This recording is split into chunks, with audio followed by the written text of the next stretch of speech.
great crowd. I think this is one of the best crowds they've ever had for this program on a Saturday since they went to 250 laps here at Myrtle Beach.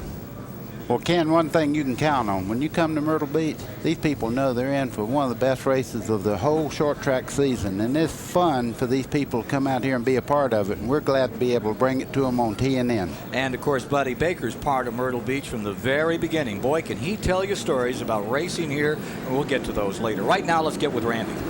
Well, Jeff Green in the reserve role tonight. You're going to step in from Chad Little. We've had some injuries out here this year. I know you're glad to step in and help, and you're getting into a good race car. Yeah, it's a wonderful race car. These guys have really worked hard for me, and hopefully we can do a good job for them. We've got to come a long way back, but if any place I'd rather do it be here. So we're looking for a good night. Just nothing freak happens here on the switching drivers, we'll be okay. So I'm looking forward to tonight. Did you set the car up mostly, or did Chad do it? No, I did all the practices and qualified it, and the car's really working good. And just, like I say, if nothing happens here early, we'll be in good shape. Good luck, Jeff. Thanks. That's Jeff Green for Chad Little. There's the 57, the Budget Gourmet car on the pole. And let's go inside with Jason Keller as he gets ready to slam it around this 5/8 mile track for 134.5 miles, he hopes. There's the in-car look from Jason Keller and out the right window on the Budget Gourmet car. Alongside that very good-looking car from the Bobby Labonte Racing Stables with David Green at that keyboard. One lap and they'll be racing. Now you're back with car number 38. And any regular Grand National fan knows this is Elton Sawyer, the Ford Credit car, giving you these shots. Let's hope Elton, starting fourth, has a great run. Well, Elton thought he had it made. He qualified last night in the shade and everything and had a really super time, but he got beat right near the end of qualifying today in the sunshine, so it's going to be a great race here. Looking back from out under a sneak peek from under the fuel cell there. That could get real interesting in this 5/8 mile track. They do beat him up here, don't they, Bud? Oh, yeah, that's part of short track racing. You use a little nerfing, a little strategy, but you have to be real careful not to tear the car up to the point it won't drive well. So we're settling down for a start. Tire rule, one per position, 4 tires. If they flat spot them all the way around, then it's in the hands of the NASCAR inspector on pit road. Here we go, about 25 miles per hour tonight, down pit road, ready for the start. And we're racing live, Busch Grand National at Myrtle Beach, South Carolina. Well, Jason Keller got a nice start there. He's about 2 car lengths ahead of the 44 car, David Green, going down the back straightaway. Nice clean start. You see the black number 8 of Kenny Wallace rim riding high side up there in 5th position, trying for 4th and not making that spot. Well, Ken, that's one good thing about Myrtle Beach. You can run pretty fast on the outside. You see this dark rim right around the top part of the 8 car there. That is the preferred groove around this racetrack. Kenny Wallace shooting down the back straightaway and trying to pick up position to close into 4th and challenge Ricky Craven. Got it. That was really a good move there. Kenny Wallace just put on Elton Sawyer. He told us that he's going to do the Pocono race with us tomorrow. He said we're going to have to stay and tear his car down. He's going to win this thing, so we'll see what kind of prophet he is. Thanks a lot. Take a look further back in the field is Roy Payne, Donnie Allison prepared car, working with Rodney Combs in the 43. Well, Rodney Combs has been one of the fastest cars in practice. He really runs that low line. He gets off the corner super good. You'll see him close up on Roy Payne here. Well, just as I said, that Roy Payne put about a 4-hole shot on him coming out there, but he's running quite well. The 41 car you see right behind the French's Mustard car there, that's Rumley, the guy that won at Hickory last year. He's tremendous talent on the flat racetrack, and right behind him is Randy LaJoie moving up on the inside.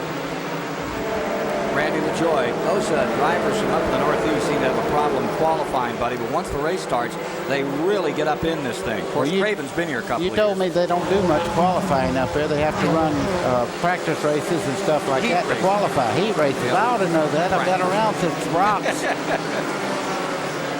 All right, we're through the first 5 without a caution. Look at this. Here's LaJoie down on the inside, making the charge under Johnny Rumley, who won at Hickory last year, that yellow and green car. And Randy LaJoie. Well, every race we've been to this year, Randy LaJoie has done pretty much the same thing. He qualifies pretty far back, and then he comes right up to the front as the race goes on. He's a tremendous race car driver. You see him inching up on Rodney Combs there. He's trying to figure out whether he wants to go the high side or low side. Now we're going back to the lead cars here.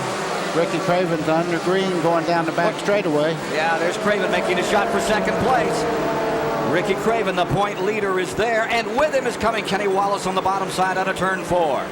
If he keeps driving like that, we will be staying to watch him tear it down. He's really got that thing on the move here. Look at Kenny Wallace hugging the inside, about 4 feet down below the white line, which is where they've now made the line of this track. I don't think there's any more competitive racing in the United States today than the Busch Grand National Circuit. I really enjoy covering these things. These guys race like it's the last lap every lap out there. Watches Elton Sawyer. Battles with David Green. That's Elton Sawyer in the 38. The white car on the inside, the number 44. Right along. Hey, this is live on a Saturday night. We're in Myrtle Beach, South Carolina. They race this track every Saturday night. But this is special. And, of course, tomorrow, live on TNN, Pocono, Pennsylvania. Wallace is on the pole. Don't miss it. That right side doggy cam wants to draw his leg up there. That 44 is getting a little close on that right rear quarter panel. Now look at Bound, hugging the inside, right on the grass, pulls it out and gets a spot. Let's review the front of the field for you as they come by. Staying up on the point, it remains number 57, Jason Keller, youngest driver in the field. Ricky Craven's right there in second place. Kenny Wallace is in third. Then it's Elton Sawyer in fourth. And Jim Bound has come into fifth position. Yeah, Jim Bound's been a real threat all weekend. He's run super good, and he's this kind of racetrack. He really runs well on it. Just behind him's terrible Tommy Ellis. And when they give him that name, it's because he is one of the fiercest competitors ever been on the racetrack. Now look at this battle back here. Here's LaJoie all over the back of the number 27, Roy Payne. Now that's a battle for seventh. In the sixth position, just in front of them is that number 44 car. And that's David Green, but this is the struggle for seventh. There you see the 27 trying to hold the spot. Roy Payne, remember that great fourth place finish he had at Charlotte? Yeah, you see Randy LaJoie, he just went to the outside there. This is Larry Pearson and Hermie Sadler going into turn 3 here. Pearson seems to be getting a real good grip below the white line down in the corner. He's really getting through there low and fast. Sadler taking over in ninth, Pearson dropping to 10th. 14 laps complete. Green all the way. 17 cautions mark the most at this track so far. Caution free. Oh, that's all it took. I'll never say that again. 2 cars bouncing off the back wall, and they're back underway, and they're not going to throw green. You saw the 9 car. That's a Nathan Butke. We can laugh because it wasn't real serious, but every time we talk on TNN about a caution flag, we usually get one, so we're not going to do that anymore for a little while. You see, folks, Baker is all primed to get up there to Pocono tomorrow. You see that great battle, which you'll be seeing. Whoa, we got one now. Big one away. in turn 2. That's Dale Williams. He had a pretty bad time in Nazareth, Pennsylvania not long ago. As Mike Joy said, he hit everything but the lottery up there. Well, he had a little trouble in qualifying, but he made the field, but it was a wild ride. Well, he's a tremendous race car driver. He just got himself in a lot of bad positions up there, but he's back underway now, and we'll go back up and see what's happening up front. And guess what? He was able to get himself righted, and they keep it right on moving. So still without a caution, buddy. Thought that might have brought it out because he scooted that thing around 360 degrees. Yeah, Jason Keller is really running a super race right now. He's got his car in a super control on the bottom of the racetrack. You see Craven sitting there. He's not really gaining anything right at the moment. One pit stop, though, and everybody adjusts on their cars, and that can change the whole complexion of the race. Greenville, South Carolina's Jason Keller stays in first place in the Budget Gourmet Chevrolet. Ricky Craven trying to chase him down. You see Kenny Wallace moving in on Craven there in second. This is the race for second right now. That's going to be a tremendous battle because these 2 guys don't give any quarters in racing. And as they get in that little tussle, trying to get away, is Jason Keller. Keller has them covered, and Keller's going to the lap cars just in front of this pair, battling for second, the 2 and the 8. Well, that's the thing, you know, we've had rain here, and a lot of people need to adjust on these cars because they hadn't had the practice they needed yesterday, and I think you're going to see a whole new set of people after we make our first pit stop, and everybody gets to adjust these cars to slick condition. Take a look right here at Tommy Ellis. Tommy Ellis, the guy they used to call Terrible Tommy. He hated it, but I'll tell you, I loved it. And I loved the way he always drove because you were guaranteed you got a show no matter where you were. South Boston, Richmond, anywhere around any track, he'd give you a great run. And he's moved to 8th position. Got a car spinning back straight away. Looping is the 27 car, Roy Payne. And there's a car down on the inside as well. That's going to bring out. That's Feedaway on the inside. He's righted and going again. Roy Payne just backed her right up in the wall there. I don't know what happened. We'll probably see it on the replay, though. He bumped that one up pretty good. Take a look at the back end on it as he wheels around. Roy Payne right in behind Shauna Robinson there for the moment. Yeah, that thing's got a little more rear spoiler than you like to have on a half-mile racetrack right there. It's kind of left the trunk up in the air there, and the quarter panel's mashed over. It's going to be tough to get gas in that car now because it has moved the filler neck on the car. Softer springs won't help either. Okay, here we go out of the corner here.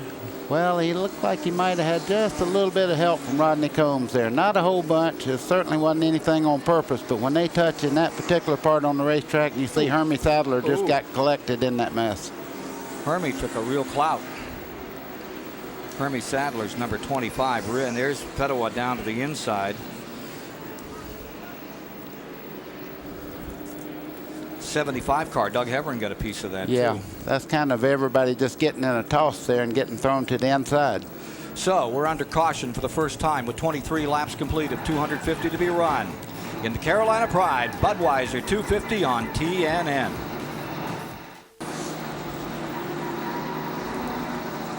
We're back with you at Myrtle Beach. That original Sears Die Hard starting grid still has the same man on the pole.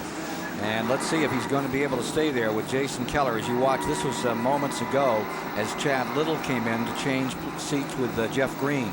Chad, of course, with a broken leg and a broken shoulder from that crash at Charlotte, North Carolina. Now, here was the change made by Bobby Dotter in the 08.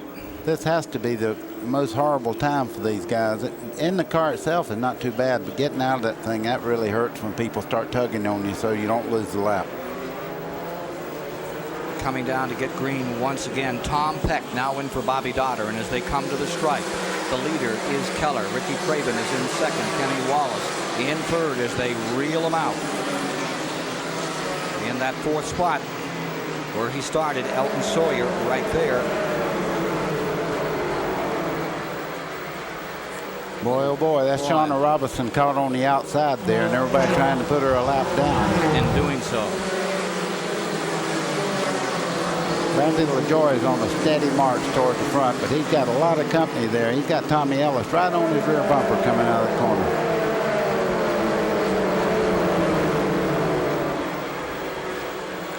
$34 cars on a 5. Ooh, 59 gets looped. Big spin for Dennis Setzer. Looks like he and Larry Pearson got together just a little bit. And like I say, on that part of the racetrack, the center part of the corner is where you're trying to line it up, come off on the throttle to hit the straightaway. And this real light right in that area will turn you right around. Lions trucking car for Dennis Setzer. He's going back to school this week, buddy. Going to get himself some time in a road racing course. They get ready for Watkins Glen, which you'll be doing up at Watkins Glen, New York, in a couple of weeks on the Saturday. I can't wait. That's going to be exciting to watch also. Let's go pit side. There's the 23. As you know, Jeff Green is now in it. The driver that was in it, driving hurt to get this race underway, is standing by with Randy. Chad Little, you guys are getting good at the driver change. Both you and Bobby Dotter got in and out without losing a lap. Good job. Yeah, that's not too bad at a short track like this. And we practiced a couple times, and you know, Jeff did a good job, and so hopefully we'll be able to just ride it out now. It's not the kind of practice that I like to do, driver changes, but the car was a little bit tight to me out there, so I'm not sure how to feel to him, but you know, every driver's a little bit different, but we'll just have to hope for the best, and a lot can happen at a little track like this, you know that, so we'll just keep our fingers crossed and hope for a good day. Quickly, how are you feeling? Oh, I feel all right. It's just, you know, to be honest with you, I just can't muscle the car around, you know, and I know a lot of it's up here, but you know, when you got something bothering you physically, your mind's not in it 110%, and you just really got to be focused out there, and I just don't feel like I'm doing the team and the sponsor justice by being injured and trying to limp around out there, you know, and we got a good driver out there now, and we made a good driver change, so just have to hope for the best. Well, he's definitely doing this team justice, driving the first few laps with a broken shoulder and a broken leg. getting set on a restart. Let's look at the incident which brought out this second caution of the day, caution number 2. Okay, you see him coming in the corner. Larry Pearson just got into the left rear corner. Dennis Sutzer there. I tell you, it was lucky. Ooh, Dirk Stevens just did miss him on the right side there. They say that Jimmy Bound's car is blowing oil, and they're really putting the old scrutineer's glance on that car as we get back underway. This is lap 33. You see Ricky Craven, he didn't get a real good jump there. Jason Keller jumped him about 5 car lengths. Let's take a review as they come down through on those top positions. There you see Jason Keller, who took the pole, hasn't given it up yet. Craven's in second. Kenny Wallace is in third. And riding in the 4th spot is Elton Sawyer. Bound stays 5th, hanging on the bottom. Right with him in the 6th spot comes David Green. And up comes into 7th spot Randy LaJoy. And back there in 8th is Tommy Ellis. Rodney Combs rides 9th on the field. And the 10th position is Johnny Rumley. We're really going to see who's got the muscle after they run 10 or 15 laps and get these tires really oily and all. Then you're going to find out who has the muscle. On these restarts, everybody gets their tires cool again, and they kind of run about the same speed, but better chassis than all the show later on. Let's review a little further back, buddy. Tracy Leslie is back in 12th. Just in front of him in 11th is Robert Presley. Robert Presley is in 11th. Then Larry Pearson comes into the picture now in 12th, and Tracy Leslie goes back to 13th. Got a change up in front, sliding high, bound on that yellow car and down to the inside. Here you see the 44, David Green, moving through. Boy, Randall LaJoy passed 2 cars there that are really good race cars right on the bottom. That car is hooked up. He's working on Green coming out on the back straightaway. Look at this car accelerate down the back straightaway. Randy LaJoy putting the heat on the Bobby Labonte car. David Green driving number 44. Down to the inside comes LaJoy. What a disappointing season so far. What are you going to do to turn things around out there, Randy? I think the second half of the year, we're going to gel a lot better because we got a new car built. And since we've had this new car, it's been fast. We're going to get a couple breaks and we'll be okay. For the lead, Craven on the inside. Jason Keller on the outside, new leader. The DuPont car number 2. Ricky Craven going for win 3. Ken, that's what I was telling you. These long green flag runs, when they get 15, 20 laps in, Ricky Craven really understands his chassis. As you well know, up north, they run a lot of racetracks, very similar to Myrtle Beach, and he knows what it's going to take later on in the race to really get going.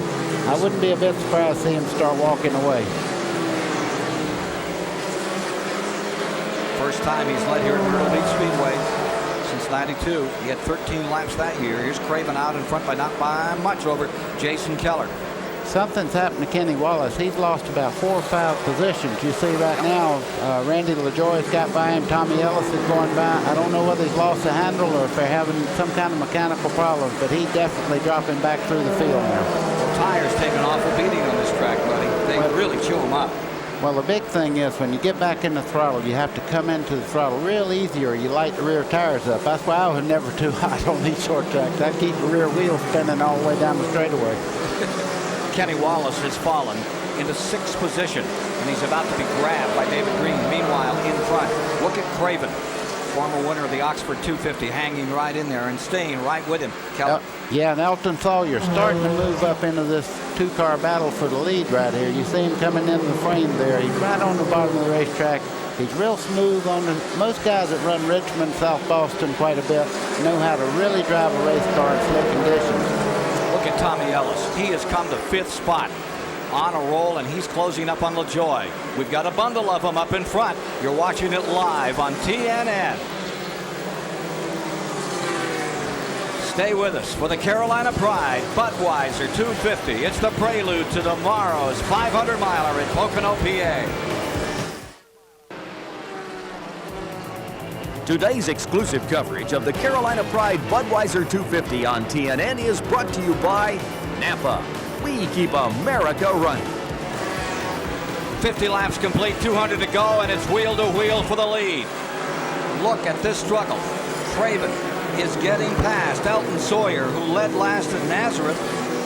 Finished 2nd to Ricky Craven this year. Goes right underneath him and takes the lead. The bad part is Tommy Ellis is off the pace. Looks like he may have had some kind of problem with the motor. He's not stopped yet, but he's slowed way down on the inside of the racetrack. What a terrible disappointment. He had already moved up to 4th place. 05. There is Tommy Ellis slowing way down. He was challenging the front 4, and we had 5 cars in the bundle. Now you see Larry Pearson going by him, way off the pace now. Presley pulling by, Combs pulling by. It looks like it may be terminal for Tommy Ellis. But up in front, we've got number 20 going to the inside for 2nd place. Randy LaJoy, a couple of New Englanders shaving off some paint out there. LaJoy in the number 20 takes over in 2nd. Craven follows to 3rd. Remember, Craven is number 1 in points as they hit race number 14 in the Carolina Pride Budweiser 250. Well, Craven has one thing in his favor. Like you say, he's in the lead in the points right now, and he can sit there in 3rd or 4th place and kind of watch the race and not put his car in jeopardy by trying to race with Randy LaJoy so hard in 2nd spot. But Elton Sawyer better get on with it, or he's going to lose the lead in just a second here. You see Elton's car, he goes in the corner. It seems that he's real good from the center part of the corner out, but Randy LaJoy is not giving up anything down that straightaway. From 13th position, here comes LaJoy charging for the lead. It's Saturday Night Racing on TNN. Whoa, doggy cam. That's whoa, doggy. That dog lifted his leg right there. Well, Number 20, LaJoy, kicking his way through on the inside, getting under the lap car of Dale Williams from Sacramento, California. And right with him comes Tracy Leslie. 05 pulling in. It's like it could be the end of the day for Tommy Ellis, great national champion out of Richmond, Virginia, who told me this morning he still likes to just kind of show up at races, but more than that, he's just as happy going out and spending a weekend on his boat. well, he's having a big time. Here's Randy. Well, it's electrical. They're saying either the ignition or the battery. But of course, sometimes it's definitely not the battery. It's usually the way it's wired. So there's definitely an electrical problem. Tommy Ellis has done so well here in the past 3-4 years ago. Led 199 laps before he lost an engine. But Tommy Ellis will be back another day. But boy, he was on the move there for a while. It can be 15 laps out of a 300 or 400 lap race, but if Ellis is on in those 15 laps, he'll give you enough thrills to pay for the ticket. Oh, yeah. He's an exciting man to watch. He really is. You see Ricky Craven there. He's dropping back just a little bit. I don't know whether he's lost the handle on the car or he's just being a little conservative at this point, but he's definitely off the pace of what he was running a while ago. You see Jason Keller passed him just about 4 laps ago, has about a 10-car length lead down the front straightaway. So for the moment, it remains LaJoy with the advantage. In the 2nd spot is Elton Sawyer down the back straightaway. Ricky Craven having his hands full now. He stays about, 4th on the field at this time. What are you going to do to try and stay on top of this point battle? We have to remain focused. We have to understand why we're leading the points and what we've done to get there, and continue to do the same thing. 60 laps are complete. Patience is what he told us earlier, is what gave him that last win at Nazareth. Look at LaJoy working his way through the field. Here he is getting around Roy Payne. Tell you who's having a pretty good run out here. We'll check his position in a moment. Is another Northerner, Kevin LePage, who came in on a provisional start. Looks like he's pulled down about 12 cars from the start. That's the teddy bear car. Yeah, but Elton Sawyer sitting right there behind Randy LaJoy, and I think he may be just as fast. I think he's taking care of the tires. You see how steady his hand is in the corner. He's not fighting that car. He's using every inch of suspension to make that car get through the corner. Very impressed with the way he does it in a race. He really takes care of the car. On board with the Ford credit card. About to go a lap down is Chad Chapin out of Tennessee, the 31W Insulation Chevy. Take a look here at Green in the 44. Closing the distance on Elton Sawyer of Chesapeake, Virginia. Trying to get his first win of the season. And for the moment, it's Randy LaJoy staying in 1st spot. Long way to go. Only 64 laps have been completed thus far.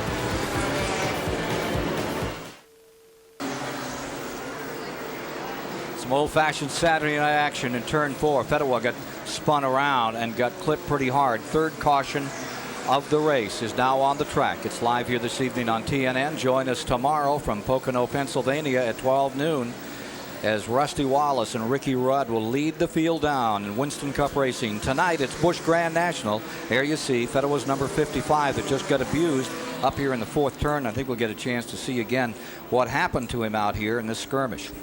Well, I noticed he had some damage to the right front wheel. It looks like it's kind of bent in on the top part. I don't know what caused that, but he must have had some contact with another car to make that front end stick out like that. Here's what happened. Well, that's kind of hard to say. You see him spinning there. He was involved in that first accident. Ooh, Tracy Leslie had one more coat of paint on that car, would have had another wreck. Another angle here. Well, it really does not look like he had any help, but if he, oh man, you talk about close. There's something from the Baker Advanced Driving School right there on the part of Tracy Leslie. Things to do when it's over, let it be over. Don't get back on the throttle and run into somebody after you stop. That's your great line as we watch Kenny Wallace, right? Amazing what you can do with your eyes closed. Oh yeah, a lot of times it works. Here's Randy. Well, the bottom line is, guys, he just picked up a push, and that was quickly after the thing went green. About 15 to 20 laps in, picked up a push. The whole key to it is here, you only get one tire per position on the race car. So the bottom line is, when do you come in and change tires? Well, Kenny Wallace has already been in. So they adjusted it with air pressure, and hopefully he'll be a little bit better suited for this track right now. TIC financial car has been hurting out here, and Gil Martin has made those tire pressure changes. Well, Ken, he had a supercar. He went all the way up second place and then went back through the field.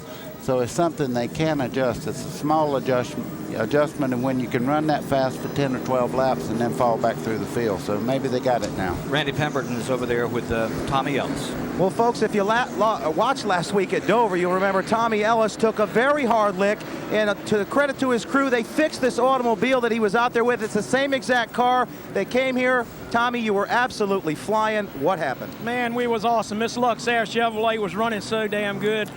I was just taking it easy. I had 2 more calls to pass to get the lead. I told my crew, I said, man, this is like stealing. I can't believe it's this easy. And all of a sudden, the motor let go. So we had a valve spring brake. Motor had a lot of miles on it. We were trying to stretch it.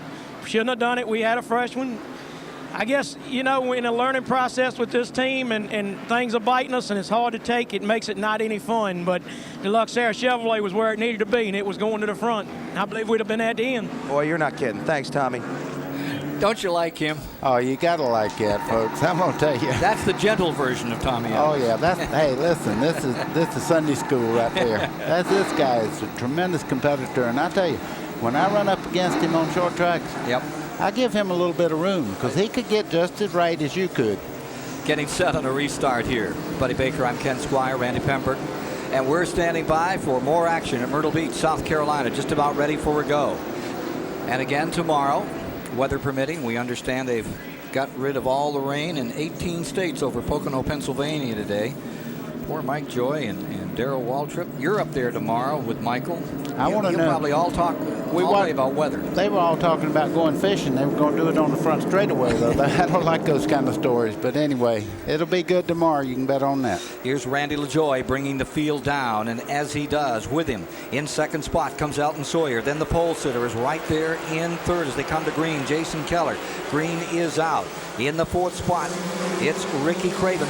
Following in fifth, down to the turn number 1, you see Larry Pearson there, and the 63 car rounding out the group. Jim Bound still sticking right in there. Larry Pearson right behind, right with him. Pearson getting a nice jump there, moving up. You know, a lot of these cars made adjustments on the stop just now, and I think you're going to see a lot of race cars move up in the top 10 that you hadn't seen before. But I see Larry Pearson, he's running super well right now. He's right up under Craven going in the corner there. You see Randy LaJoie taking off, Jason Keller right behind him there.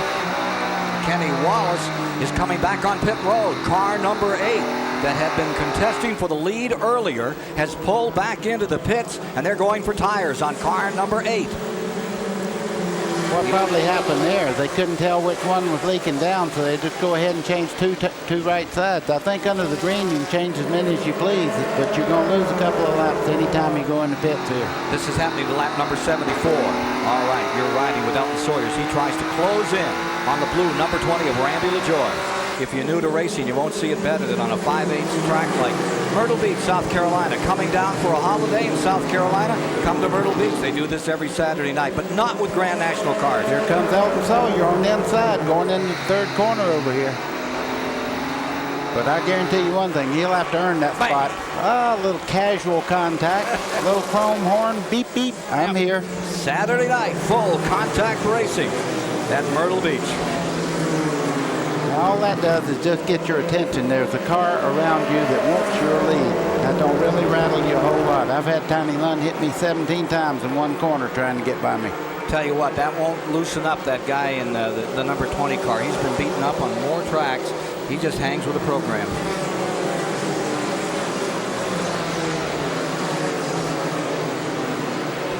I think it bothered Elton Sawyer more than it did Randy LaJoie.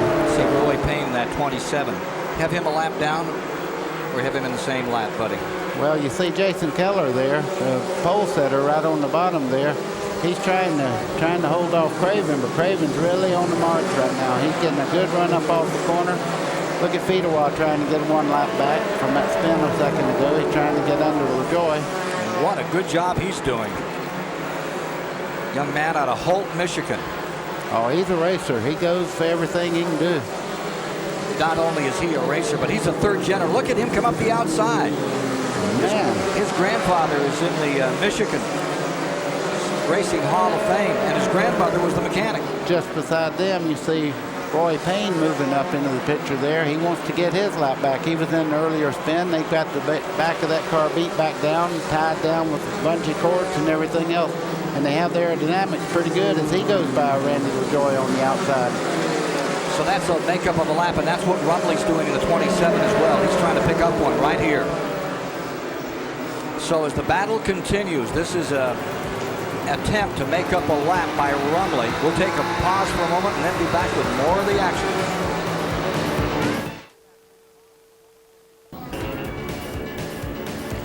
Well, we're back with you.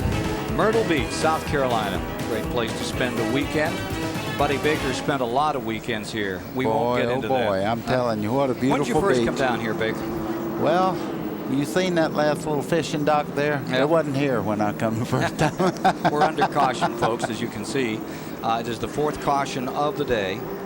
And we had some oil down up here in the fourth corner. People don't write in. I know that's a pier, but around my house we call it a dock.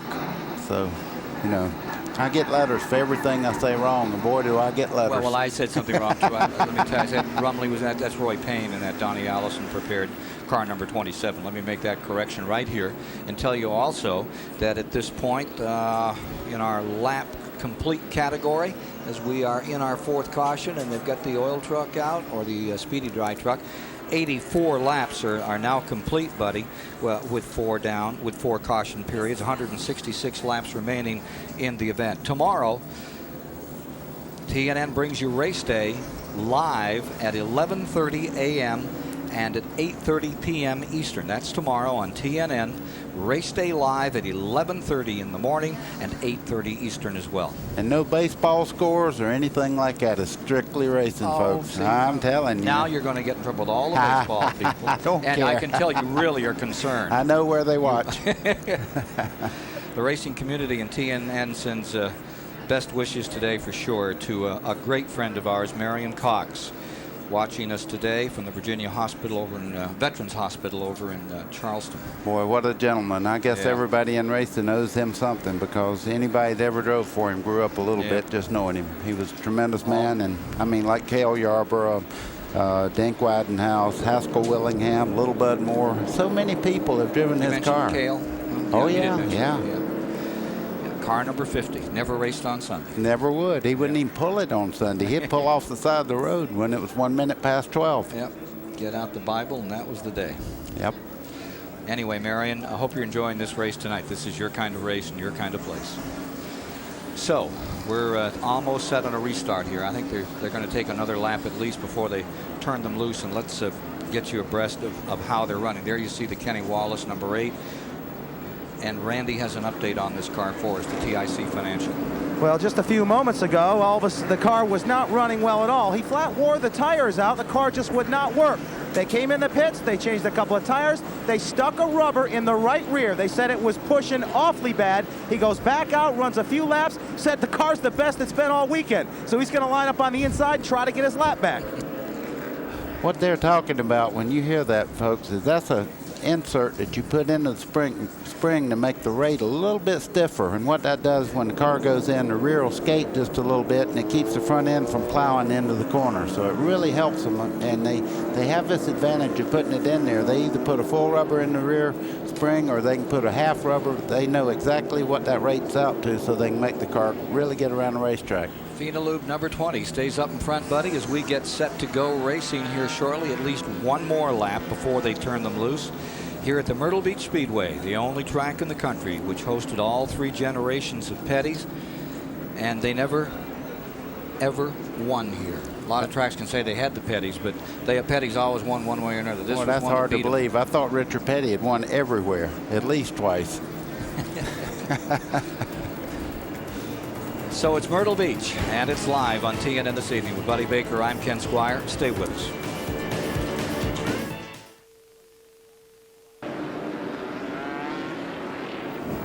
We're back and ready for a start. Here comes to the line Randy LaJoie in first. Elton Sawyer is there in second. In third is Ricky Craven. 3 wide down the front straightaway.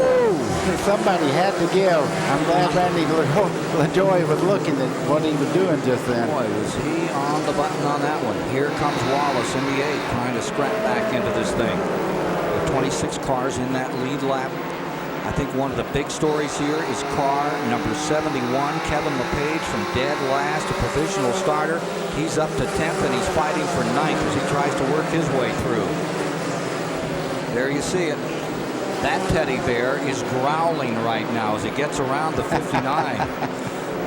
Oh, I like that. This teddy bear, he'll growl if he puts that front end a little bit lower on that 40 car. Ricky Craven's running right well. Boy, isn't that for second place? Yeah. Jason Keller digging right. Elton Sawyer seems to be having a little bit of trouble. He's dropping back through the field here. Here comes Jimmy Bound underneath him. And you see that car that was on the pole, the 57, right back up another spot. That's Jason Keller. Here comes Sawyer in the pits right now. He's having some kind of problem. You can see him motioning the cars to the inside to go on by. He wanted to come in pit road. They're changing the right side tires, it looks like. See, and back on the racetrack, we've got a battle for the lead developing now. 20 and number 2 going at it into turn number 3. Now, this hurts Baker a lot when those damn Yankees get together out there. No, man. Listen, I love it. That's not what you said during commercial. I love it up north. One of my best friends in the whole wide world is Kenny Bouchard. You know that. I spent a lot of time racing with that guy, and I tell you, if anybody ever deserved to win Talladega, he did. He come to me, and we worked together that week, and he did a super job. He did everything that anybody could do to win that race, and we've been friends for a long time. He could muscle a car. Yeah, he could definitely muscle a car or anything else that happened around him. Well, you're seeing a guy in LaJoie who is built like that, and the guy in second, they keep talking about him as Pete Hamilton the second. The guy in number 2, Craven, looks like him, talks like him, thinks like him, owner, driver. I'll tell you what I miss, buddy, is that there isn't somebody out there that looks like the great Don McTavish. Remember when McTavish? Oh, man, what a great talent. Wasn't he a great talent? He lost his life in Daytona in a sportsman race down there, but I'll tell you, he had all the tools. He was good PR and the whole bit. Ricky Craven there, and you see Hermie Sadler coming up behind him. I tell you, they started this 2 and 3 abreast a little early here, but and I'll tell you what else Hermie is starting. Sadler's passing on the outside. Now, that's the hard way around here, folks. Buddy, it's also starting to rain a little. That might be. If I was leading in the point standings, I believe my foot would get a little light on the throttle. Yeah, they got a few raindrops around this 5/8 mile track as you watch Sadler up on the outside, pouring it on, and that car number 25. He's won 2 races, both of them on the same track up at Rougemont this year. You see Hermie Sadler's car. The minute the racetrack got ultra slick, he seemed to really have an advantage over Randy LaJoie, and the reason for that is I think he set his car up for later on in the race when the track was tires worn out, but he is really flying around this racetrack right now. Trying to make up a lap and get in here again. Hermie Sadler. They have him up as the leader. Stand corrected on that. They're showing Sadler's first place. Yeah, I was fixing to say, if he got a lap down, he must have stopped on the back straightaway at the concession over there, because I had missed him any. Well, he's in first. He has swept around Craven. He's come around, worked his way past the LaJoie car, and you have a new leader, and it is Hermie Sadler going for his second win of the year. Boy, he looked like the late Ayrton Senna. When the rain started, he started moving on, and Hermie Sadler did. Now they put a lap on that number 71 car, which they had told us had been up in 10th. I'd be a little doubtful about that, or else he is backing up. Something's amiss on that number 71 of Kevin LePage. Elton Sawyer making a run. Dirk Stevens in the number 15 there with him. We need to go down to Randy and find out what's happened to Elton Sawyer. He's dropping back. Randy? Well, the bottom line is they came in and changed 2 tires after that restart under green. I came down here, checked with the crew, nothing wrong with the tires. NASCAR said that Elton jumped the gun on the green flag. They told me that Randy LaJoie checked up on him, so therefore he went on to win ahead. So bottom line is, a NASCAR penalty. While they were here, they might as well go ahead and change 2 tires. They're 1 lap down. Well, you can see what fresh tires do. He's going by on the outside. This Jason Keller, our pole setter there, he drove by him like he was in reverse, but that'll all go by the wayside when these tires get a little time on them. Let's go back up front. Hermie Sadler. Virginia is for lovers, the car. Man, he's in another zone right at the moment. He's pulled out almost a full turn lead on everybody behind him now. Lapping the 34 of Mike McLaughlin, lapped Tracy Leslie. Those are good race cars, too. Did you see those raindrops? Let's don't show that camera anymore. Falling on your head, Baker. I know. Oh, the yellow's out. Caution coming down. It's raining pretty hard here. Caution coming out. See, I told you that storm up there in Pocono, Pennsylvania was infectious. 103 laps complete. Ken, the good part is this won't last. I can see light all around the racetrack here. This is just one of those little Saturday afternoon rain showers. We'll be back. 147 laps remaining with 103 now complete. There you see the top 5 and we're under caution for just a bit of an afternoon shower.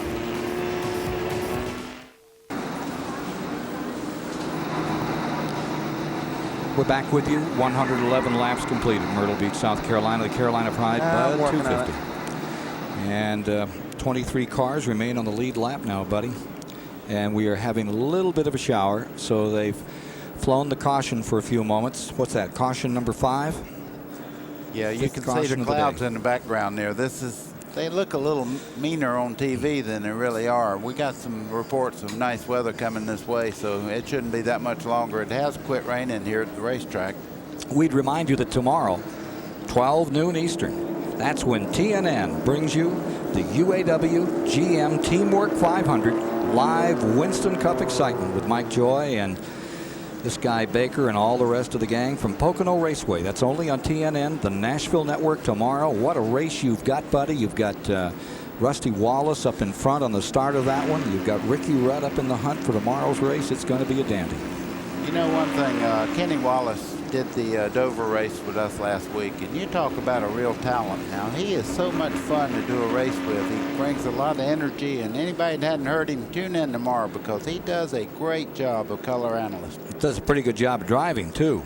Here you see him out here in car number 8 at the present time. He was up there battling for the lead. He's now fallen back, but he's trying to get into it.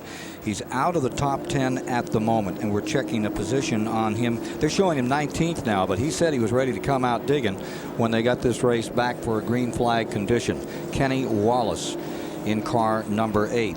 Buddy Baker over here to my right, 4th place finisher, 1962. A lot of people didn't even know there was such a year. 4th place in a Chrysler right here on this racetrack. Remember that one? I was just fixing to say the steering wheels on these cars are wider than the tires we run on them.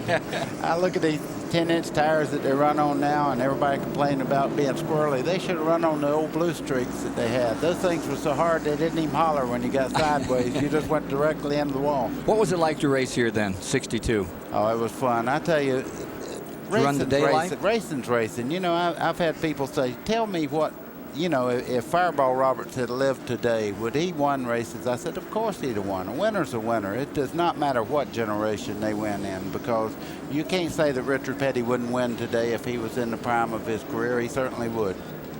Well, Hermie Sadler right now is making a real pitch to win this one. He's pulled himself up by the bootstraps. He was running back out of the top 10, moved right up through. Myrtle Beach, a good place to get himself a victory and put his car back up in front. I tell you the truth, the last couple of races, I've been disappointed in myself. I've been kind of riding around trying to not crash and stay at everybody's way, and not really going at it to win races. And I need to go back to doing what I was doing, being aggressive, trying to put the 25 car up front and win these races. And Myrtle Beach is a good place to try to do that. Currently third in points. Boy, look at that door. He said he's going to get a little more aggressive. He was collected in a wreck earlier on with Roy Payne. But look at that left side now. That really didn't hurt the running gear of this car, but it ate up on some sheet metal. Hey, we mentioned earlier, two drivers out here driving with broken shoulders. Dotter and Chad Little at the beginning, they both have gone to relief drivers to keep them up in the points. But I understand that there's some talk about changing the way the seats in these cars are put in so that the seat actually has a little more give. They put that new roll bar, that new bar that goes up behind the seat, and it's so stationary, buddy, that there's no flex in it. And they think that's why this problem's coming around. Well, I would like to see people like Bill Simpson and some of the other people who are very innovative as far as making things for race cars get involved in a seat program, because I think a lot of the injuries that are happening on the racetrack, they have good helmets and stuff now, but they need to really work on the seats and try to get these things where they take a little bit of the shock.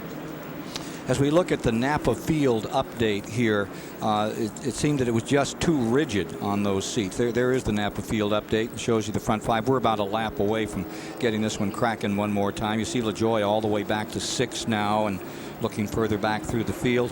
And it was Chad Little who was saying they're seeking a little more flex, and they think it may take some of the injuries out of the shoulder part of this thing.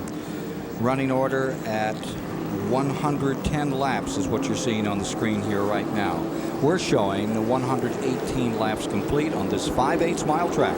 Hope you're enjoying TNN's live coverage. Kind of a prelude. See the Busch Grand National on Saturday. We've come to Myrtle Beach, South Carolina for it. Home of great stock car racing year in and year out. All those great drivers. Ned Jarrett did a whale of a job here. Paid for half of a car in one race out here years and years ago to get his career started. And even the ancient Buddy Baker came in here and Thanks made a lot. Give me my crutch. I'm going to hit you with it. Pace cars coming in, folks, and we're ready to go racing on a Saturday night in Myrtle Beach, South Carolina on TNN. The Virginian Hermie Sadler brings them to the line. Boy, like a shot out of a cannon. He's on the go again. Randy Porter's trying to get a lap back on the inside there. I don't believe he's going to put it on Hermie Sadler, though. Sadler's car is handling just too good. When I say that, they normally pass about 4 or 5 cars usually overpass the car I'm talking about like that. Hermie Sadler is running super good. Elton Sawyer just went down across the infield there to pass Pearson on the inside there. Pearson's running back in third, and Randy Porter, Greenville, South Carolina, having a very good run, stays right up here in the midst of this battle.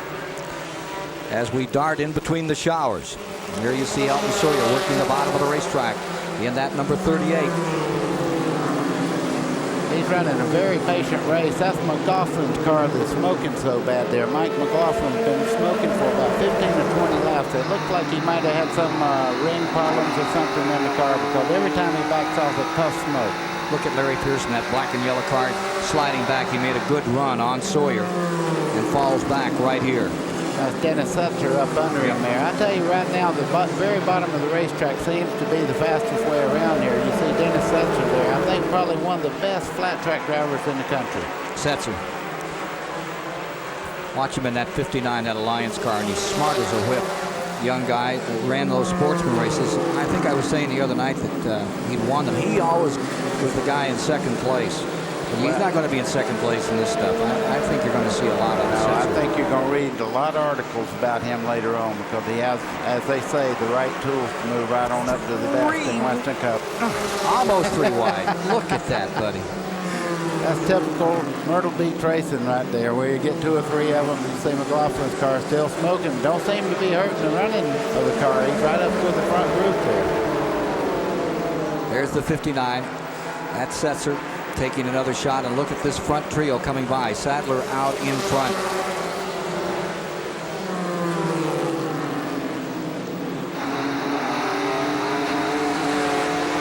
You see him get another handful of that steering wheel there. That's when you get on the throttle a little bit too hard and that back end tries to sail out from under you. You really have to get with it when it gets out like that.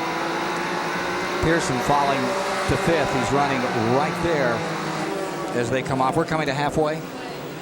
Coming to halfway this time around. Elton Sawyer giving us some great pictures there as Larry Pearson is working. Here you see Hermie Sadler out in front. That's Porter in the white and blue car in the second position. Boy, oh boy, I tell you, I think it may be the best run that Porter's had all year long. You see him taking the lead there underneath Hermie Sadler going down the back straightaway. And look at Setzer in 59. Come right in there beside Elton Sawyer. Setzer in the black 59. On the outside, he had that great battle at Orange County with Hermie Sadler earlier this year and finished second. His best performance as a rookie contender. And there you see him. Setzer doing a terrific job. Well, as they run side by side, they don't need the seating room here anymore. The front grandstand's beginning to stand up. Nobody. I love this short track racing. You don't see any better than this. What, 125, 130 that main straightaway? Or at least that. This track reminds me of the old Loudon track up in New Hampshire before Bob Bear built that beautiful track that TNN will be taking to you in July. Look at this struggle. Look at Elton Sawyer moving up. He's almost in the infield with that left front. Look how much under the curbing there he was with the left front. He had most of the car underneath the white line getting in the corner there. And Sawyer takes the lead. Porter goes to second. Randy Porter, first race that he's had a crack at getting up in front and since back in 1986. Oxford, Maine. You see Ricky Craven there. He seems to be falling back. I don't know whether he's having a problem or not, but he's definitely off the pace right now. He is out of the top 10 at the present time. And he is backing up. Boy, are they scrambling, trying to get by the lap car.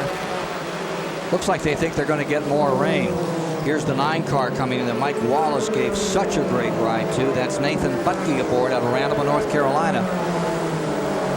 He's having trouble getting it back in the garage area. Now you see McLaughlin, that red and gold car, smoking on the outside as he skims it around the corner. Nathan Buckbeak is going to be real lucky if he can get back around here. He may bring out a caution. I don't know whether momentum's going to bring him all the way around or not, but he's going very slow on the bottom part of the racetrack. Looks like he's cranked. Sadler's coming in. Hermie Sadler led for a while, now pulls on the pit road at number 25. Randy Pemberton's down there in the Sadler pits. You know, the bottom line is, guys, most of these top teams have already taken on their 1 tire per position. And if tires are falling off here in about 60 or so laps, what we're looking at here is over halfway to go. We may see green flag pit stops. Oh, they just changed the right side tires on Hermie's car. We may see more of this as the race goes on. We're going to see green flag pit stops and a lot of pressure on these pit crews to try and win this race. Sadler down a lap. The 9 car got itself in and stopped right at the top of pit road, and its pit crew had to rush up, and they'll be pushing it down. Here it comes, the FDP car, and here's that number 40, Dale Williams out of Sacramento. Here's Larry Pearson's number 92. That's a contender to win it all here today. He is currently being shown in second position, buddy. Give him second. We got him in second right now, and I tell you, he seems to be gaining just a little bit on Elton Sawyer, but Elton got such a big run there just a second ago. Look at Resendi's car here up under Pearson. It looks like it's been in World War II or III or whatever. That thing's eat up, I'm going to tell you, but it's running really good. Well, it's been since Atlanta that Pearson's had a crack at leading. He pulled it up for a moment and then went back the other way. This is his second start here. Back in '88, he was a second after 11 laps of the race, and then backed up on him.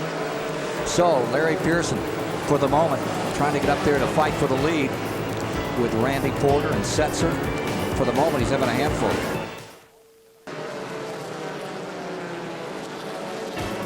Today's exclusive coverage of the Carolina Pride Budweiser 250 on TNN is brought to you by AC Delco. It's like buying time. Yep.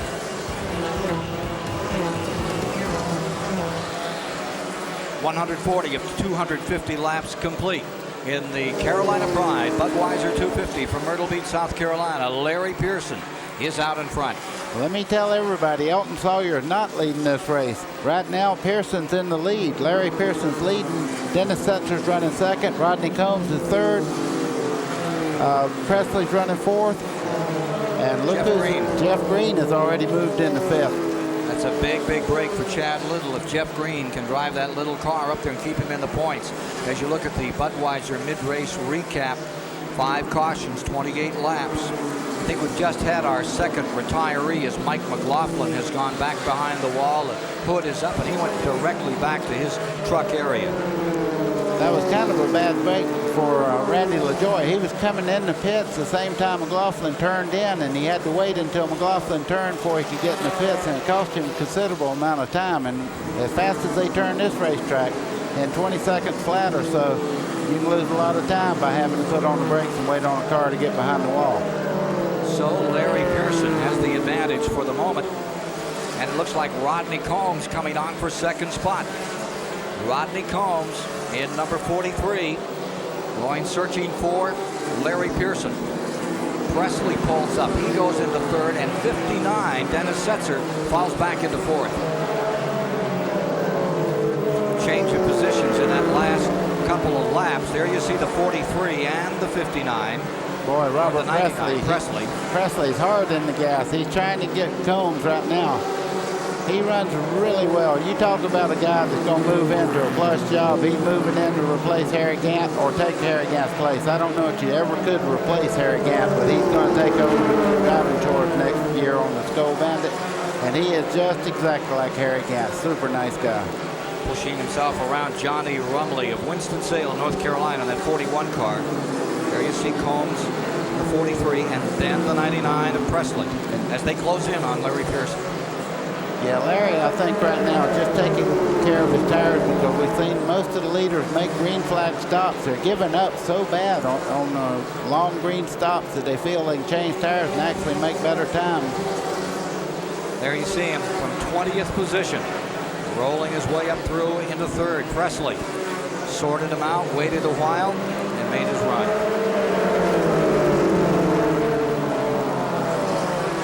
Rather foreboding skies up over the third and fourth turn, but we're more than halfway, so it's an official race.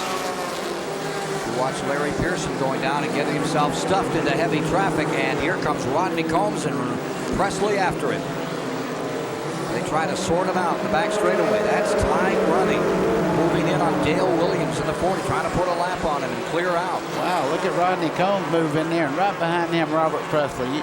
I think he learned so much from the Hickory Motor Speedway of how to get through traffic. Robert Presley probably as good as anybody when it really gets packed up around the front, moving in and out of traffic. I guarantee you Rodney Combs right now is about the happiest man in Myrtle Beach also. They need a good run. As I say that, Robert Presley biting on that rear quarter panel trying to get by. He's already sent up the front end in an earlier little scuffle down the front straightaway here, but it didn't seem to hurt the car at all. The 15 back onto pit road. Dirk Stevens having his problems out here. Breeze Lightning. Ah, that's a good sponsor for a race car, don't you think? Sounds good anyhow. Sounds like a movie. Carolina Pride 250. Pearson trying to hold on to this lead, but he's under a heavy challenge from 3 others.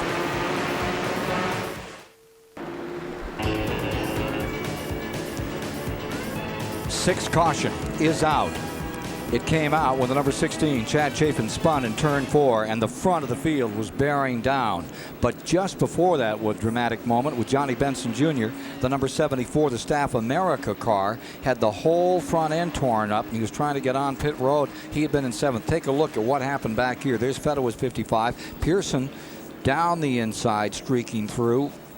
You talk about tight racing, Buddy Baker. You don't get any better than on a 5/8. I guarantee you. You see Rodney Combs, he locked the brakes up there to avoid all this stuff, and they're coming around. This car spins right in front of everybody, and now they're checking up on the brakes. This is what happens when you see a wreck. Everybody starts piling into each other. They were real lucky. This guy says, "Let me out of here." He stands his big old tractor tire right up on its end.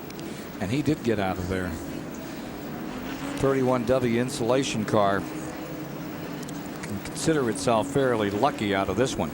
The 74 car, apparently somebody looked like they checked up on him and they bruised the nose, looked like he was going to blow a tire. He'd been running in 7th, and he was able to get on pit road, and he's back out again minus that right front fender. Well, left front fender on the car was torn completely off, and it was just sheet metal, but it was dragging the left front tire there, as you can well see, and it was putting up a big plume of smoke, and we thought we were going to have a lot of problems out of that, but he was lucky he got in, got it torn away. So back with more after 160 laps of the Carolina Pride Bud 250.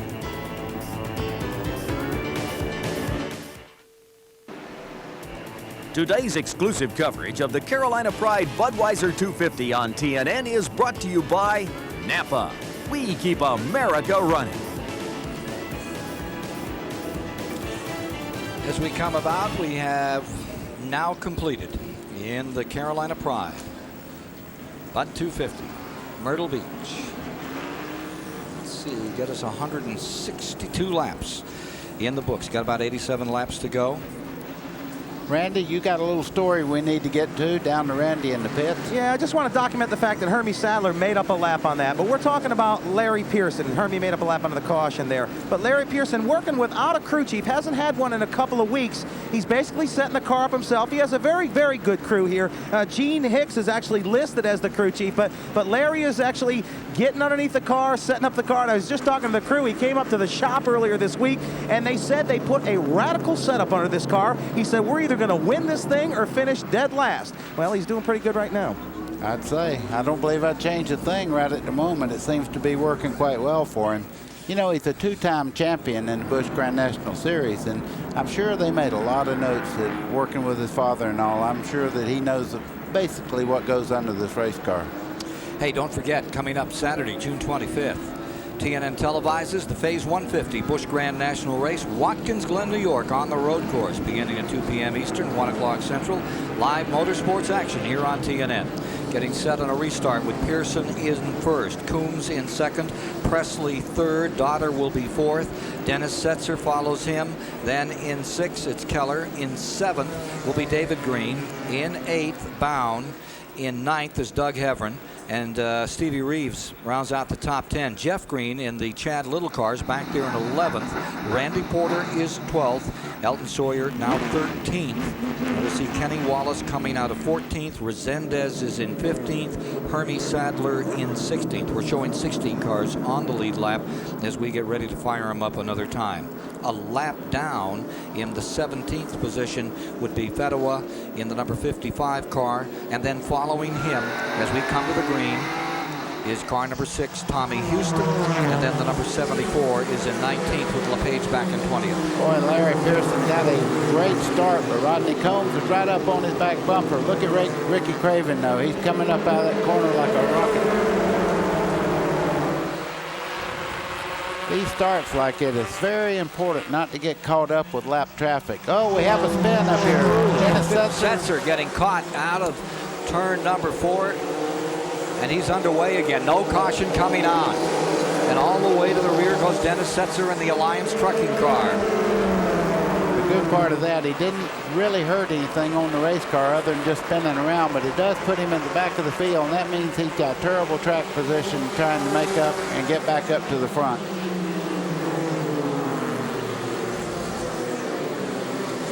On pit road, Hermie Sadler.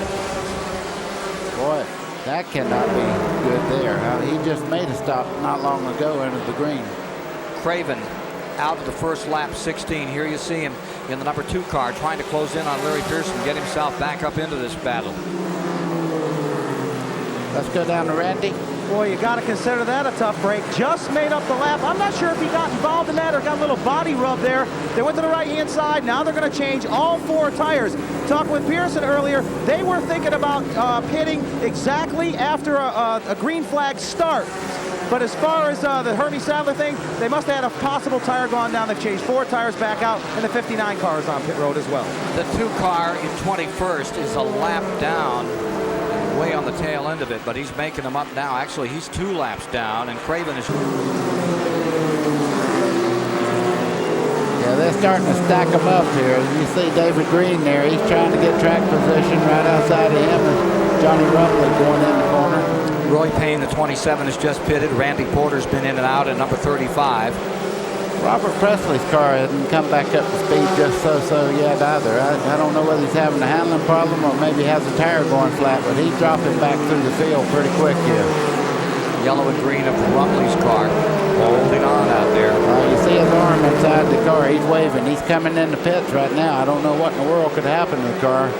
But Presley's down on pit road now. 3rd place car a moment ago. Robert Presley in. Here comes Robert Presley. We get the story from Randy. Well, he's got David If, the Winston Cup crew chief, now with this team. They're awaiting Robert Presley's arrival. He stops the car. I thought for a second, well, they're going to clean the grill. David If is going to the front. They're going to change right-hand side tires. A lot of damage on the front hood. So he's been in a scrape earlier on. They're going to go ahead and change right-hand side tires. David If is waiting for this jack to fall. He's going to tell Robert to go. He's gone. So there's Presley bringing the Lumina back out. Let's take a look at the front of the field. There you see Larry Pearson showing the way, and right behind him comes Rodney Combs. Then you've got some lap cars in there. That 74, Johnny Benson, trying to get some laps made up. The daughter car, new driver in that car now. More on the story after this message. We're back with you at Myrtle Beach, South Carolina, in the Carolina Pride Bud 250. 179 complete, 71 laps remain to decide this encounter, with Larry Pearson continuing to lead. In the 2nd position is now Rodney Combs, and 3rd is Tom Peck in that car. That was the Bobby Dotter 08. He took over early on for the injured daughter, and he's doing a whale of a job up there. Yeah, you certainly want to give a great call for Tom Peck. He's in a strange car, and right up there in the front, he's in 3rd place. You know, you never like, oh, Randy LaJoie hits a tire barrier coming off 4. Slammed it hard. You can see he pushed those 2 big truck tires out in there. Got down on the inside. Car went sideways on him. He may have gotten some help, and he took off a snout, I would think. Boy, that was a hard hit. How can that car even roll? That was a hard lick.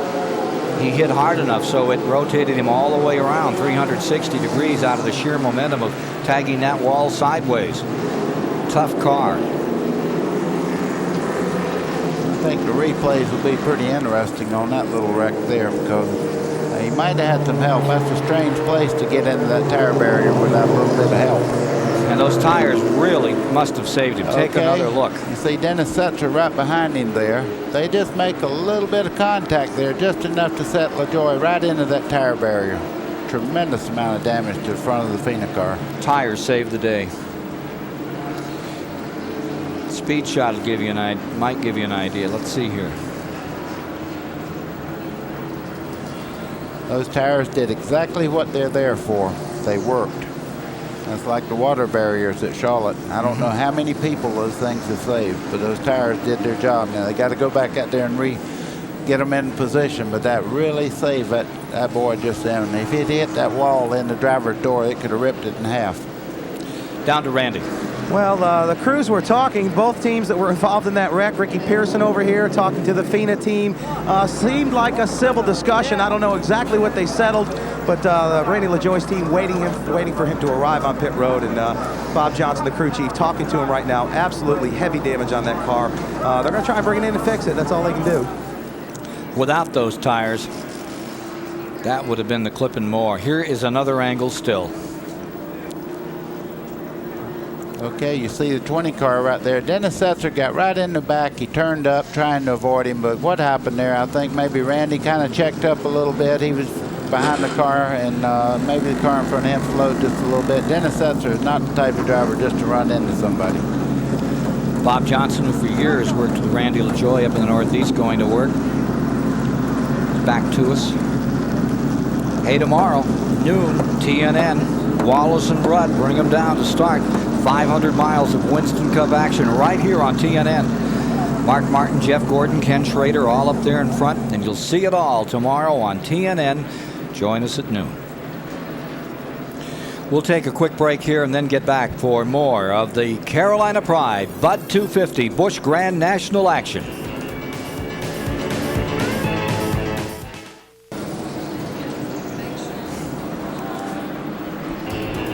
Just 63 laps to go in the Bud 250 Carolina Pride race here at Myrtle Beach, South Carolina. 7th caution right now as they continue to work on car number 20, and the word is out that up in Pocono, Pennsylvania, the Sportsman ARCA races, which you were to see this afternoon, canceled. They will be rescheduled for Thursday, July 14th, up there at the 2.5 mile track where the action is tomorrow. They're showing 1 lap till we get back under green, but there's a lot of strategy being pulled right now. A lot of these cars need right side tires, left side tires. We understand that Larry Pearson may pull in when they come down for the green flag this time around. He needs the tires because a lot of people have come in and got fresh tires, and that's going to be the story in this race, I think. Then Rodney Combs, now in second, would inherit the lead. Currently in third, it's Tom Peck in the Bobby Dotter car. Going fourth on this restart will be Kenny Wallace after the shuffle on pit road. Fifth, as they come up to speed, will be Jason Keller. And going sixth is Elton Sawyer. Seventh is David Green. Eighth, as we prepare to get this green flag, Doug Heveron's there.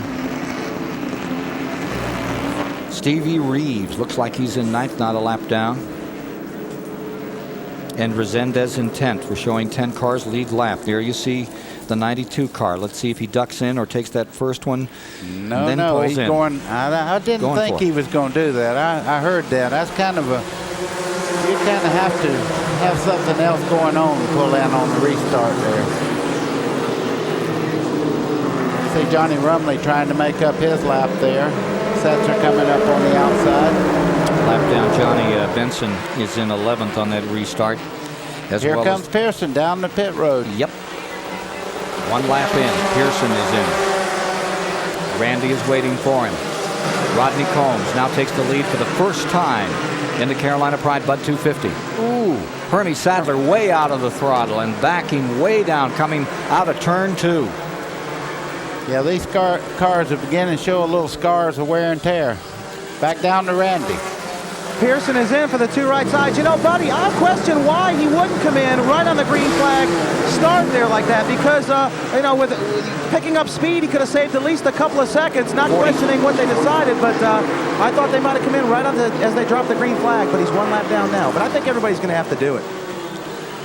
Whoa, we have a spin coming out turn 4. Big one. Jim Bound. 4 cars up toward the wall, grazing it, and got 1 car in solidly tagging that outside retainer. That looks Roy Payne. Yeah. This hadn't been his day. That's the second time that Roy Payne's been in the wall, and I'm not sure that either time was anything to do with his fault. 8th caution. Yeah, that definitely was not his fault. He was avoiding action, and somebody drop kicked him right up into the concrete. So, another yellow. And on this sort out, on that start, Rodney Combs jumped out in front. Kenny Wallace went right after him in a battle, and I think Wallace has him. We'll wait and see how they line him up. Take a quick break here in the Carolina Pride Bud 250. Jason Keller's right. You're riding with Jason Keller. He's set on the pole. He's right back up in 4th position, challenging again to win it all after we have just gone through our 9th, 10th caution period. Looks like our 8th caution is just down. 8th caution thrown after Rumley had his crash. Take a look at the side of Mr. Piggly Wiggly here, number 43, Combs. Yeah, Rodney Combs has run a super competitive race today, but that little problem there looks like it's more superficial than really something that would take him out of the race or anything. It looked like it was all sheet metal. Here's what caused the caution, and we'll have Combs in front with Kenny Wallace in second on this restart. You can't tell whether he had any help or not there. I would probably suggest that maybe he might have got touched just a little bit, because you usually don't spin at that part of the racetrack. Another angle of it, maybe we can get more of the story here. Well, that's just a little past whatever happened there. See Roy Payne, he was just avoiding the accident and got swept right into the wall.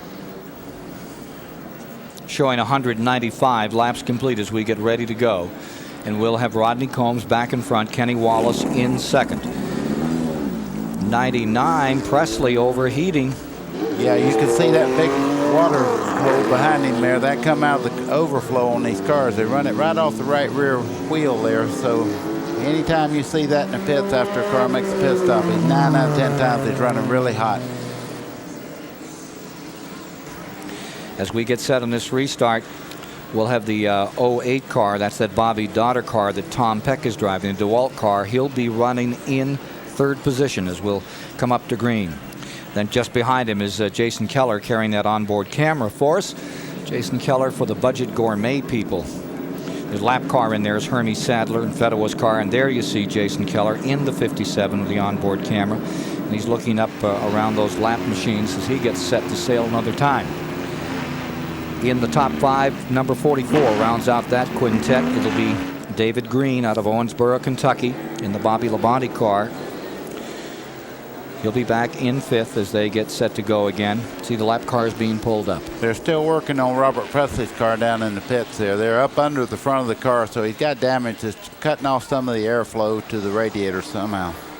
Lap to go as they jam them down here.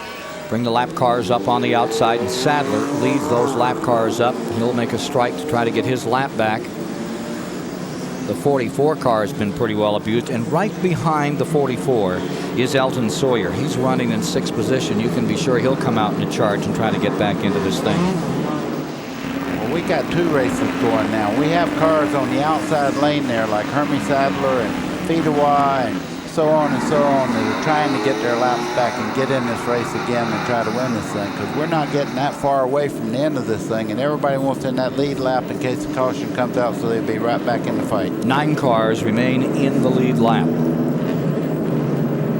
Coming around a complete 199 of 250 this time. Pace car drops in. Rodney Combs brings him down. I'd say Rodney's going to see what new tires don't do for him, because he hadn't made this stop yet. And I'm sure he wants to lead the race a while, but there's some of the cars that have been in the pits, and once they get to new on these tires, like Kenny Wallace, you see him coming up on the inside down the back straightaway there. That car is flying. He says the car right now is as good as he's had it all day. Look at Sadler trying to take back a lap. Sadler being shown 2 back. Being shown in 17th position, down a couple. You see Hermie Sadler just going by at will on the outside, and here comes Kenny Wallace. Boy, fresh tires on the short track really make a difference. Kenny Wallace for the lead. Kenny Wallace presses out in front. Rodney Combs settles into second. Fedewa's 55. That car 2 a lap back. Actually 2 laps back. Scored in 18th position. You know, I'm going to have to believe Kenny Wallace when he tells me things. He made an adjustment earlier in the race to make the back end of the car just a little bit stiffer, and that loosened it up just a little bit, and it seemed to put him right on the money. That's a little piece of aluminum hanging off the back of Stevie Reeves' car there. You can see it hanging off the left rear corner. Look at the 96. Stevie Reeves hanging right in there, up to 5th. Jason Keller goes up on the outside of Tom Peck. 3rd place struggle. Ooh, David Green got way out there. The car got sideways. Elton Sawyer checked up. No harm done. They're back to racing. Trying to get sorted out of that traffic. Now there are 202 laps complete. Going to put the black flag, they say, for metal hanging off car number 96, Stevie Reeves, out of Speedway, Indiana. Ooh, inside and outside they make the moves on Tom Peck in the 08. Yeah, David Green's starting to rumble now. It's getting near the end of the race, and he's starting to pick them off one at a time. It's time to move. He's taking care of the car. It's time to try to move up to the front. That rear panel's been taken off car number 96, and Reeves is coming back on. Kenny Wallace out in front, and then can't take your eye off this one, can you? You better not do that. 2 wide will work. 3, that's another caution for us. Craven relentlessly charging up through and hoping for another caution. Give him a clean shot at making up another lap, buddy. Yeah, that's Jason Keller falling back there. I don't know what's happened to that car. I don't know whether he's on older tires or what, but he's falling back through the group there, and he's just not able to keep up at the moment. The 2 car is shown as a lap down, as 1 down. He's strapped on some rubber and he's flying. You see Rodney Combs in the 43. Look at Elton Sawyer on the outside there. He's going by Rodney Combs just like there's no problem to it, but that's fresher tires. And on the short track, once you get those tires, you look like Superman for about 25 or 30 laps, and then all of a sudden reality hits you. You get on them old flippers again. Tom Peck is on pit road in the 08 Bob Dotter car. Rubber going on that one, buddy. Yeah, Tom Peck has really done a super job to keep that car out of trouble today. He's been in the middle of about 4 or 5 wrecks and managed to get through every one of them. He's done a great job, but this pit stop looked like it might have took a little longer than they wanted it to. This is lap 208. Here's Kenny Wallace. Car that the one here is the Candy Bar Company car a year ago. Remember that one, Jeff Burton? Oh yeah, that's a great race car, and the tradition goes right on. Kenny Wallace is ready to move up to Winston Cup next year, and quite frankly, I'll be glad to see him do it because he'd get my job if he hung on long enough. Yeah, he's going to be up there tomorrow. Here's 71, the old teddy bear. Ian having a little nap right here, about a 15-second one. Well, that put him right back out again. That seems like 4 hours when you're sitting there, though, and that left side's up like that, and they're working on the car. He's got more problems just changing left side. Yep. They've been working on that car quite a while for Kevin LePage. They've gone all the way around on 71. Here's the 8 car. Last one. There it is. In serious hibernation at this point is the old teddy bear. Oh, man. Kevin LePage, you know, his wife Donna is his crew chief, and she's been with him all the way up through the racing years. And a great couple, and that's not a happy time for them. Here's Kenny Wallace, his last win, that thriller in Martinsville, Virginia. As he drove past Nemechek and Bound and all that crashing, smashing stuff on the finish line. Well, Kenny Wallace is doing everything perfect right now. He's not abusing the tires. He's running a very smooth line around the racetrack. What he needs to do right now is just be very patient and let the race go like it is, because right at the moment he has the fastest car on the racetrack, and he's not abusing the car getting there. Well, as you saw in that picture right there, the 8 car coming off turn 1, the 71 LePage, the teddy bear. No picnic for a teddy bear out there today. It's back on the track. Oh, Larry Pearson and Resendez. How do you do? Thank you. Goodbye. Well, that's part of short track racing. It looks like Resendez has already been in a couple of those little altercations, but that was all done in one wreck early in the race. As we speak, Randy LaJoy's going back into pits. He's got a tremendous amount of damage on that car. I'm surprised it's even running at the moment. He hit the tire barrier coming in the 4th turn up there pretty hard.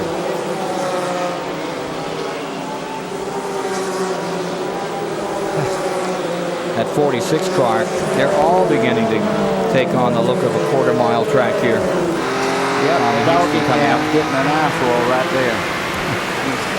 You see Houston there, one of the better short track drivers in the United States. He's done it all. He's just a little bit off today. He hadn't made a real run toward the front. The interval first to second now stands at 4 3/10 of a second. 212 complete.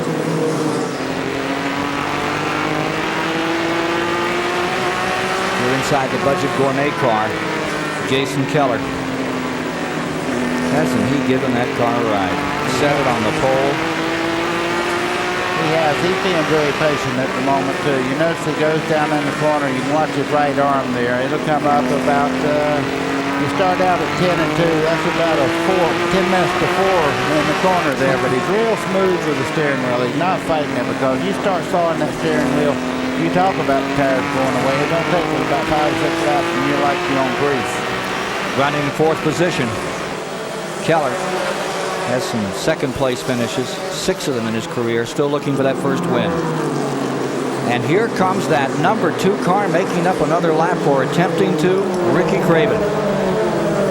Right in front of him, the pride of Virginia, Hermie Sadler. What an outstanding young driver this is.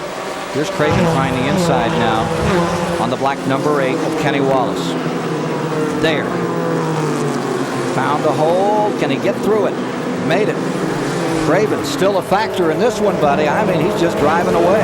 He's driven himself back into it. Back with more in a moment. We're back with you. 29 laps to go. There you see the black number 8, Kenny Wallace, setting sail in first place in the Carolina Pride Bud 250 from Myrtle Beach, South Carolina, here on TNN live on a Saturday night. Coming up tomorrow on TNN, don't miss live Winston Cup 500-mile championship racing from Pocono, Pennsylvania. Wallace and Rudd will bring him to the line in another great Winston Cup confrontation. Don't miss it right here. Well, on this sort out, it's still Kenny Wallace's race to lose. He's got that first place spot. He's trying to hold on. You remember that Rodney Combs was running a real close second just a little while. He's a lap down already. That's the difference in making your tire stops at the right time. You've seen Kenny Wallace just go by him with a little or no effort. He's about to put another really good car down. Our pole winner, Jason Keller, another lap down. And we should mention that Craven has made up those 2 laps. It's official. He's back in that lead lap. And, of course, he is now praying to see one more caution come out. That's the last thing Kenny Wallace wants to see. You bet on that. Both of them are praying for different ends of this deal. You can believe that. The Lord is torn. Now look at Rodney Combs trying to get that lap back, and the inside seems to be the way to do it. That's where Craven found it, down to the bottom there. Well, Kenny's got to be really careful not to let anybody rattle him right now. Pick up that throttle nice and smooth up out of the corner and not really saw around on that steering wheel.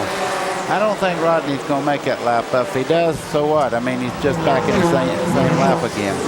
But the interesting situation is you look at that white car back there just behind the 43. That's the second place car. And there lies the story for the moment. As number 38, Elton Sawyer of Chesapeake, Virginia, giving these pictures in the Ford credit car, goes after Kenny Wallace. Well, he almost won the race in Nazareth, Pennsylvania. I think he ran out of laps there. He had a superior car right near the end of the race, but just couldn't make her all work.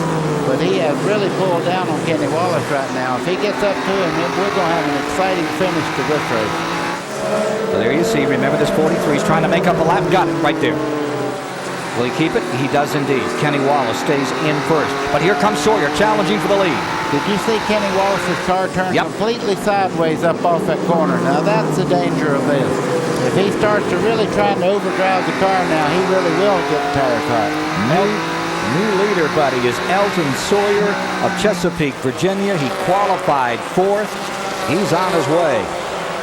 He's got the lead for the moment. Lap 232. Elton's in front.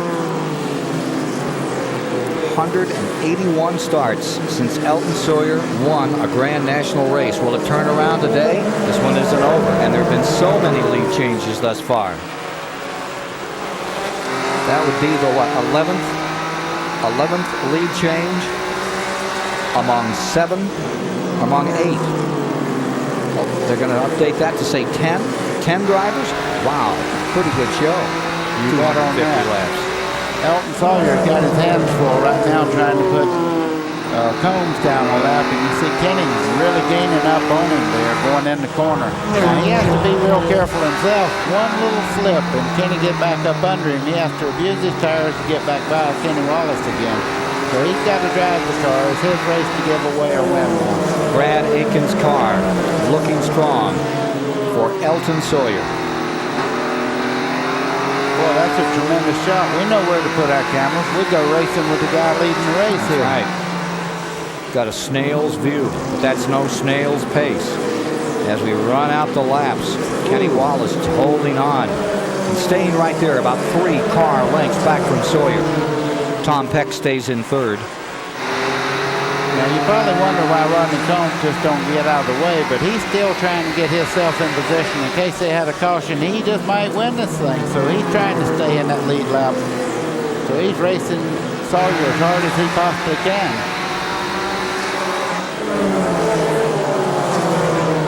There you see the second place car, Elton Sawyer. Now showing third, Jason Keller. Up to fourth, Doug Heveron in the 75 is having a great day. And that should bring, I'd almost say, Robert Presley back up. Remember, he was in for a while. We'll check these positions down one more time. Top positions on the field. Well, if they have another caution, this kid, Ricky Craven, has checked out. He is a half a lap ahead of the lead car. And just a moment ago, we pointed out he had got back in the lead lap. He is pouring it on, but I don't know whether he has enough time or not. 239 complete as Elton Sawyer continues to lead. Kenny Wallace stays right there in second. And Presley, look at that. He's in third, and here comes Ricky Craven after him. This looks like the start of the race, buddy. Oh, I tell you, Ricky Craven, he's at no holds barred right now. He's taking that race car anywhere he can to get every position he can. Craven, number 2, is in fourth, and here he comes underneath Presley. Oh, that's a good move. He's up under him. Good clean pass. Going down in the corner, he'll let the car sweep back up, take that preferred line away from Robert Presley, and down the back straightaway. Tom Peck in the 23, the Chad Little car, stays fifth. Showing 5 cars in the lead lap now. 5 and only 5, buddy, as we sort this one out. 10 laps to go. Elton Sawyer's got to run the smoothest race he's ever run right at the moment and take care of those tires. You see him go down in the corner now. He knows that it's been a long time since he's won a race, and look how smooth he is. Now that's ice water there. That's the way to be. If he is fighting that thing and all, I'd say, well, he might wear those tires down and then maybe lose this race. But he's moving up under Dennis Setzer down the front straightaway here just to smooth. The car is doing everything he wants it to do. There he is, just sliding beneath Dennis Setzer. Elton Sawyer stays in front. Wallace is in second. Yeah, it's about time he starts hearing little noises that hadn't been there the whole race too. Elton Sawyer. Once you get a good lead and you know you're pulling away, you start hearing those little ghosts in the back of the race car. And the 2, Craven. He's on the move. Oh, that's without a doubt the fastest race car on the racetrack at this moment. He is flying up through traffic, but Elton Sawyer is doing what he has to do to win this race right now. That's not panic. There's Craven, and he's contained the 99 and gets himself a 3rd place. And what a show he's put on out here in that DuPont car. Well, that's not a surprise to anybody who tunes in the Busch Grand National race, and Ricky Craven's a threat every week. He's won the pole several times this year at different races. He's been one of the few 2-time winners on the circuit this year. Going for 3, but it looks like it's going to fall a little short for that and be just a great night for Elton Sawyer here in South Carolina. Back up front there you see Elton. Lights on around the speedway as we get down to the close of this one. Every Saturday night you see some great NASCAR racing right here in Myrtle Beach. One thing Elton Sawyer's got to really be concerned about is these race cars on real hot tires now, and I'm noticing the lap over cars are beginning to hang them out in the corner. He does not want to get in an altercation with the lap over car. Got himself a pretty handy advantage over second place by 4 seconds now as he draws away in the final moments from Kenny Wallace in second. Craven has taken 3rd. Presley finds himself in 4th. Here you see the Kenny Wallace car just coming off that corner and down the main straightaway for turn 1. As we get into the final laps. Been a thrilling race right here to the last moment. I'll bet you'll have a good one tomorrow, buddy, right to the flag. With that Winston Cup cast. I tell you, lately it's really been something to do. The races, everybody says, you know, you guys are really having fun up there. The reason we're having fun is the people on the racetrack are doing great jobs for us to talk about. So Elton Sawyer and the crowd comes to their feet. This is a real race crowd. Ready to give a standing ovation of appreciation as coming to the line down here to our left. Everybody's up to welcome Elton Sawyer of Chesapeake, Virginia. White flag comes down on car number 38. Elton Sawyer scoots into turn number 1. Final lap for Elton. Oh my and he God! slows You won't down. believe there was a wreck right in got front through of it. him. He's up in third gear. He's got to get going. Here comes Kenny Wallace down the back straightaway. He had to absolutely stop and start shifting gears again. I couldn't believe. I thought that the whole thing had gone off for him. Checkers are down, and Elton Sawyer had one last heart palpitation out of turn number 2. It was, oh my heart, there's somebody there, and he gets through it and he wins the race. Great moment for this great team. Elton Sawyer and company victorious here at Myrtle Beach, but he had that last heart throb in that final lap. Boy, what a moment. Man, I'm going to tell you what, when I seen him stop, I said, that thing can't be blown up. Thank goodness he got through there. Take a look at this, buddy. This is the last lap coming through. You see Doug Hevron and Presley get together. Doug Hevron comes around. Good night, nurse. Yeah, well, you see all that smoke. If you're leading that race, that looked like the end of the world to you. It could have been the end of the world. Look at Elton Sawyer. He's shifting gears there. He had actually stopped further back down the racetrack here and shifted and then started back running again because he could see Wallace coming. Pumping those pedals like it was an old church organ. You got it. Elton Sawyer pulls it off. You'll meet him in Victory Lane here on TNN after his successful jaunt. Today's exclusive coverage of the Carolina Pride Budweiser 250 on TNN has been brought to you by Smooth Busch Beer and Easy Drinking Busch Light. Busch, the official beer of NASCAR. It was back before it was a Grand National as such today when Elton Sawyer scored a victory. He's had 6 second-place finishes, but today he's really put the capper on this one with a brilliant ride here in Myrtle Beach, South Carolina. Let's go down for our Stanley Winner's Circle interview with Elton Sawyer. Elton Sawyer, let me shake your hand. Congratulations. A great day for you and your entire team. You guys have worked long and hard for this. Well, thank you, Randy. Really appreciate it. Thanks, Mike. I just can't say enough about this whole Ford Credit Red Carpet Lease team. You know, first part of the year, things looked pretty slim. You know, I thought I was going to have to go back to BD and start carrying tires again. But BD, good luck tomorrow, buddy. But we'll be home resting. Guys really did a heck of a job. Bob called one super race. You know, I really made a big mistake there, and I don't know if Randy just didn't get a good start, but I jumped underneath him. It was my fault, and you know, I had to get these guys back to victory lane. But this feels great. It gave us a little thrill on the last lap there too. What was that all about? Well, I noticed we got away from Kenny just a little bit, and those guys were really racing hard in front of us. They were racing for a position. I just didn't want to, you know, get tied up in anything. If I had to stop to miss them, that's what I'd have done. Patty Moise's wife, of course, standing by. This whole entire team. Patty, I know you got to be thrilled for this young man. I'm so happy for him. You know, he's been in a position to be able to win some races and just had freaky things happen. And this will be in a first-year team. I can't be more proud of the guys and Ford Motor Credit and the whole deal. It's just great. Sounds just like a driver interview. Sure did. I'll tell you, that's the first of many great things to come for this organization. Bob Aikens, as well as Bob Sutton, the car owners. This team absolutely thrilled. It's been a long time coming for Elton Sawyer. Ken Squire? Well deserved, huh, buddy? Oh, yeah. Can you imagine having a wife that drives a race car? Can you imagine the conversation they must have at the dinner table tonight? Can you imagine? Yes, I can. They're both good, I'll tell you that.